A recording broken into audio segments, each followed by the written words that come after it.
Ah, ah, doon. Lakad ka dali. Hello mga ka-farmers, magandang tanghali po sa ating lahat. For today's video mga ka-farmers, samahan niyo po ako sa pagpurga ngayon sa akin pong mga baboy na 9 na piraso yung pong nawalay kagahapon. And then ipaplus ko po sa pagpurga ang isa pong saulit namin dito sa kabila pong kulungan na may division. Gagawin ko na lang talaga mga ka-farmers na purgahin po ang mga biik na to dahil 35 days na po sila today sa araw na ito. Since birth, 35 days. So nagre-ready lang po ako ng guantes, gloves. Then, ang kanila pong body weight ay nasa, ang pinakamaliit, 7.8 kilo. Then, ang iba ay nasa 10 kilos mahigit. Meron din pong 11 kilos mahigit mga ka-farmers. So, ngayon, atin po i-ready ang karayom.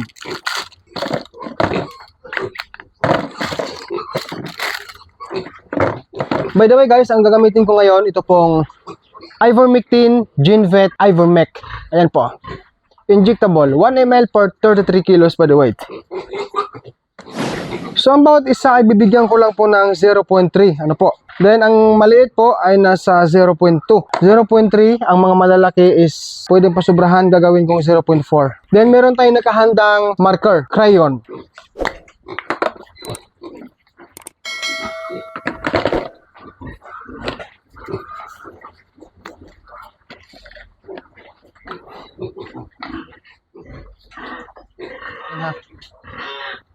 Ayan.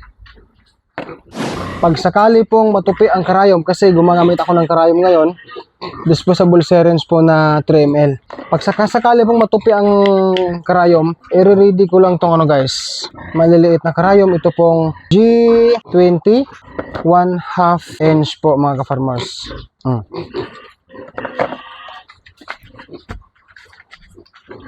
Okay, papasok na po ako.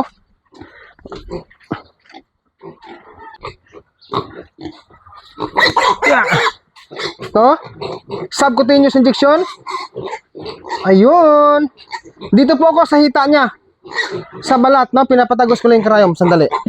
Siya, tatandaan natin para hindi magdoble. Wait lang. Siya, no?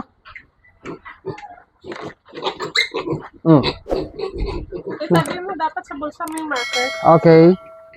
Itatabi ko dapat daw sa bulsa ang marker.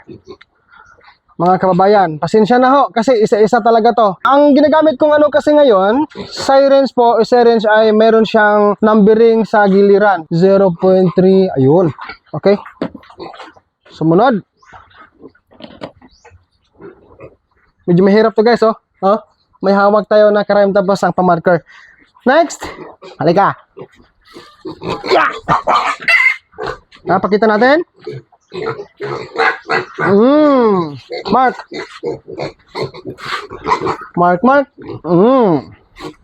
Next. Kukuha tayo ulit ng 0.3. Okay.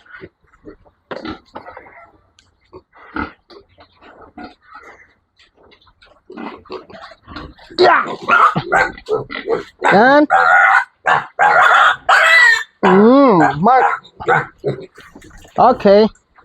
Medyo mahirap lang guys kasi nga medyo madulas yung gloves ko, no? 0.3. Ang mga malalaki guys is 0.3 and a half. Tandaan natin mga beginners, sa atin pong ginawang pagpurga para mapuksa ang mga parasito na nasa katawan po ng ating mga biik. Guys, malaki to. Yeah!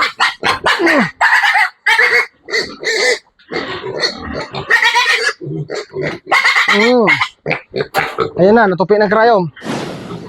Okay lang. Yan sinasabi guys. Sana. Tama ba yung minarkahan ko? Halika. Siya nga. Chinik ko lang guys kasi yung karayom pumasok po sa kanyang balat pero hindi umabot sa laman, no? Easy injection, no? Subcutaneous injection ang ina-apply ko ngayon sa ginagawa kong pag-deworm. So chinik ko lang, binuhat ko ulit kasi para malaman ko kung tama ang akin pong namarkahan. Okay, so gagamit tayo ng isa pang karayom. Wala ka na ba extra nun? Extra? Meron pa naman. Itong malaking cryom, sirens ang ating gagamitin para diretsuhan. Pero pag sakaling matupi, kasi mga ka-farmers na mga baguhan dyan munting idea lang ito aking sasabihin sa inyo. Hindi porke gumagamit ako ng 1/2 na cryom, G20, no 1/2 inch I mean, G20. Hindi porke ganon, ang ginagamit ko is hindi matutupi, natutupi pa rin talaga kasi maliliit lang yung mga yan. So dito ako nag-iingat guys, kasi ang dosage and administration kasi kailangan masunod ko yan, no? O, tingnan mo guys, ang mga na-injikan ko, nainitan na, kasi ang purga is mainit. Halika dek. Up. Relax lang. Yeah.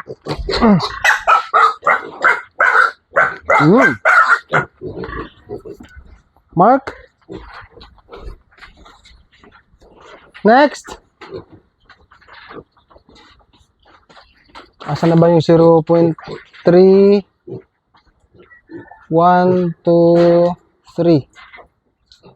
Okay. Ang pinakamaliit, siya yung 7.8. Halika. Dali, dali. Ang mga walang mark, sila po ang hindi pa napurga.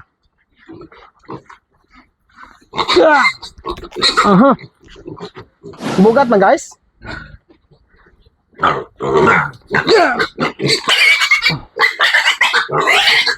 Behave. Behave ka, behave. Ayaw kong mag-inject mga ka-farmers pag alang-alang yung ano ko, yung paghawak. Lapit mo sa akin.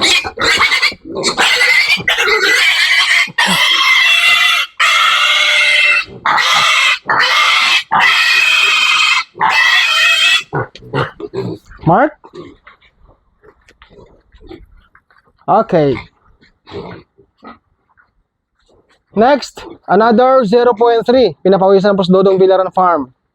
Yan. Ito. Dito ako maghawak sa kaliwang banda na paa nila kasi mas pabor sa pag-inject. Sa balat po.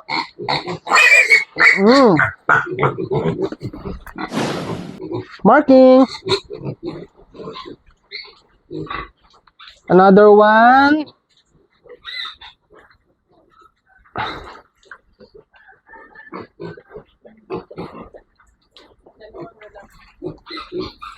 Yeah. Kapakita ko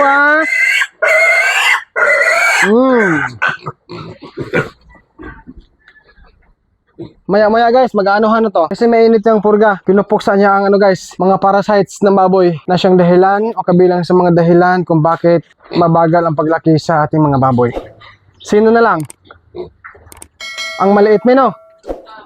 So siya po ay 7.8, gagawin ko lang 0.2. Actually 0.3 pwede rin naman kaso para hindi siya masyado ma-stress sa init ng purga. Asa na? Ito na yon. Come on, halika, dali. Behave, behave. Up.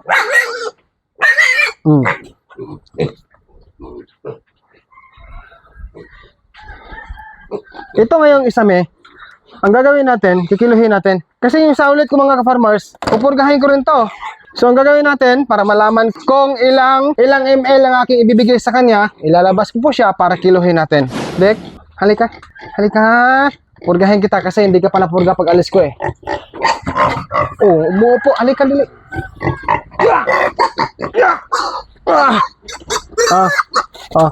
Doon. Lakad ka dali. Lakad. Sige na. Doon, forward. Forward. Then, move right. Turn right. Mahirap to kasi malaki. Naka-turn na yung kiluhan. Okay? Siya po ay 18.2 kilos. Ayan. Halika. Babalik natin.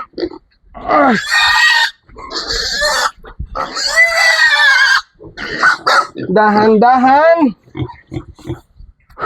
18.2 kilos. Ang ratio kasi sa ivermectin injectable, 1 ml per 33 kilos. So dahil siya ay 18, pwede na sa kanya mga ka-farmers ang kahit gawin natin 0.6, pwede na yan. 0.6 ml. Okay, i-ready ko lang. Pero ito guys, hindi ko na kayang buhatin yan. Mabigat eh, sa isang kamay. Okay. Pasok tayo. Alam nyo guys, dito ako mag-inject sa kanya. Sa may puno ng tainga. Come on. Halika. Hey. Come on. Behave ha. Diki. Tara. Okay na. Successful. Minamarkahan pa kahit nag-iisa siya eh. Okay, ngayon guys, proceed tayo sa isang inahin. Kasi yung isang inahin ko, magbibigay po ako ng Big Sun SP vitamin sa kanya. Siyempre, hugasan ko lang muna guys ha.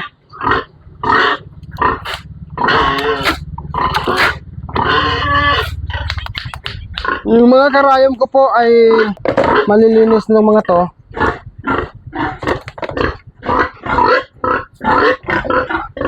Ayan.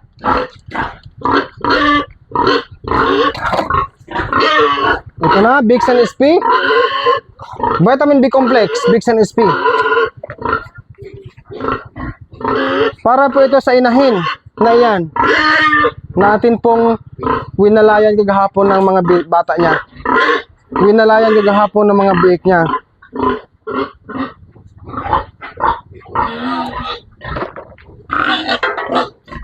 Hindi na slipper.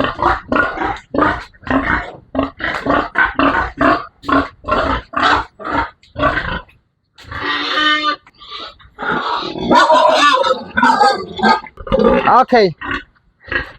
Ayos. So guys, gusto ko lang linawin po itong ginawa kong combination sa pag-inject po sa mga bactin o mga biik doon, mga bata nito, na kung saan sila po, ang mga biik na yon ay akin pong nawalay kagahapon. Pinurga ko na lang sila nang dahil sa rason na 35 days old naman po sila. May nakita po kasi ako doon sa ibang katawan ng ibang mga biik po, merong mga pula-pula, maliliit na mga pantal-pantal sa katawan. Hindi naman po lahat, pero merong ilang mga biik doon na may pantal-pantal, mga rashes. Sign yun sa mga parasites, no? Napurga na sila, okay na. Pati yung isang saulit namin doon. Dito naman po, talagang binigyan ko na rin kasunod sa pagpurga. Binigyan ko na ng Big Sun SP, injectable vitamins, vitamin B complex, plus level extract, with folic acid, mga ka-farmers. Yan po talaga ang practice namin dito sa aking mga baboy inahin. Every after walay po, nagpupurga kami. Honestly, kagahapon, napurga na po ito ng Latigo 1010 grams sachet. Kagahapon sa hapon. Ngayon naman po, sa umagang ito, ay talagang vitamins na naman. By the way po mga ka-farmers, yung mga biik ko dito na F1 ay hindi pa po sila ngayon bibigyan ng vitamins o anuman. Kasi bukas pa ho ang schedule sa kanilang pagwalay, no? I mean, bukas pa ang schedule ko sa kanila na sila po ay akin pong iwawalay sa inahin. Mag 30 days na po sila bukas ang akin pong mga F1 mga biik mga ka-farmers. Ako po si Dodong Villaran Farm, ang patuloy pong nag-thank you sa inyong lahat sa inyong pagpanood sa video na ito. Happy farming! See you next time and bye-bye po. Salamat!